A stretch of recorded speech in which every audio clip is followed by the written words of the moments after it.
नमस्कार दोस्तों, आज हम पाटीदार यानी कि पटेल के इतिहास के बारे में बात करेंगे। आप जानते ही होंगे कि पाटीदार यानी कि पटेल आज पूरी दुनिया में प्रसिद्ध है। इंडिया की ही अगर हम बात करें तो पूरे इंडिया में सभी जगह पाटीदार हैं, लेकिन ज्यादातर पाटीदार गुजरात, राजस्थान, मध्य प्रदेश और महाराष्ट्र में रहते हैं।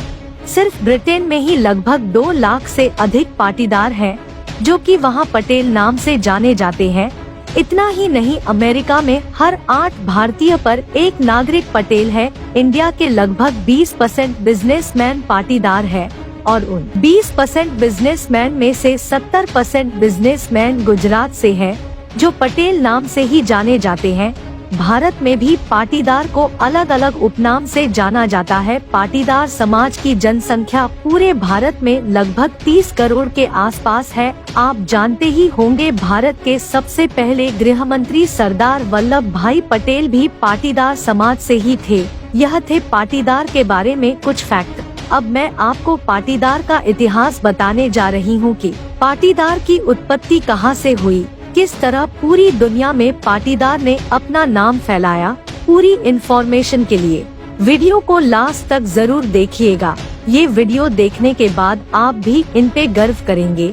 वैसे तो पाटीदार के इतिहास के बारे में कई पौराणिक कहानियां हैं, लेकिन कहा जाता है कि पाटीदार आर्य समूह के वंशज है, जो कि सिंधु घाटी में बसे हुए थे, जो आज भी पंजाब और पाकिस्तान के बीच में स्थित है। फिर आर्य समूह काम के हिसाब से 4 भागों में विभाजित हो गए।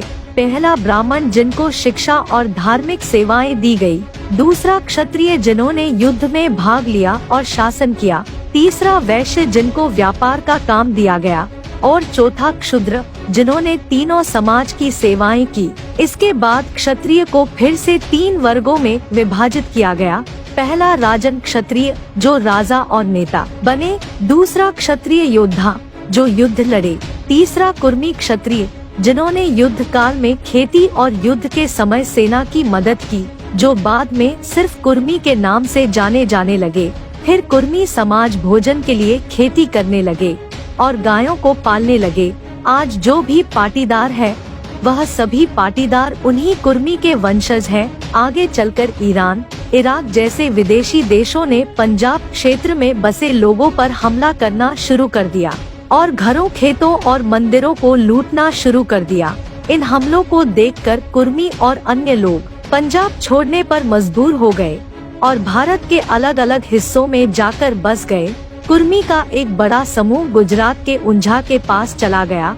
आप जानते ही होंगे, पाटीदार समाज को 2 समूहों में बांटा गया है, एक लेवा पाटीदार और एक कड़वा पाटीदार।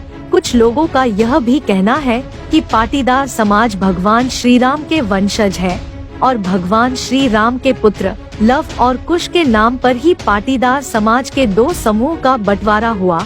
लव से लेवा पाटीदार और कुश से कड़वा पाटीदार। 18वीं शताब्दी खत्म होते होते कड़वा पाटीदार के पूर्वजों ने जाना कि शिक्षा से ही समाज की उन्नति हो सकती है, तो उन्होंने फंडिंग स्टार्ट की। उस पैसे को वो समाज में शिक्षा के लिए लगाने लगे, जिसने एजुकेशन को रिवॉल्यूशन में मोड़ दिया, जिसने आने वाली पीढ़ी को कई उद्योगपति, व्यापारी, डॉक्टर, इंजीनियर, लेखक, वैज्ञानिक, प्रोफेसर, सैनिक और कई राजनीतिक बनाने में मदद की। आज की पाटीदार पीढ़ी 130 साल पहले स्टार्ट की गई एजुकेशन रिवॉल्यूशन का ही रिजल्ट है। 19वीं शताब्दी की शुरुआत में कड़वा पाटीदार समाज ने कई सम्मेलन बनाए और सभी को जागरूक किया और पुराने रीति रिवाजों को बदलने के लिए प्रेरित किया, जैसे कि बाल विवाह, अंतिम संस्कार समारोह, दहेज और मृत्यु भोज। इस तरह की सोच ने काफी पाटीदारों को प्रेरित किया। आज हमारा इतिहास बहुत समृद्ध है और प्रेरणादायक है। हमारे पूर्वजों ने हमें वर्तमान स्थिति में लाने के लिए कई स्ट्रगल किए हैं। पाटीदारों के इतिहास में ऐसा कुछ भी नहीं है जिन पर हमें शर्मिंदा होना पड़े। So it is proud to be a Patidar. जय सरदार, जय पाटीदार, जय हिंद, जय भारत। तो दोस्तों, अगर आप पाटीदार हो और आपको पाटीदार का इतिहास अच्छा लगा हो, तो प्लीज उसे दोस्तों में शेयर करिएगा। हमारे पेज को फॉलो करिएगा ताकि आने वाले वीडियोस की अपडेट आपको मिलती रहे। धन्यवाद।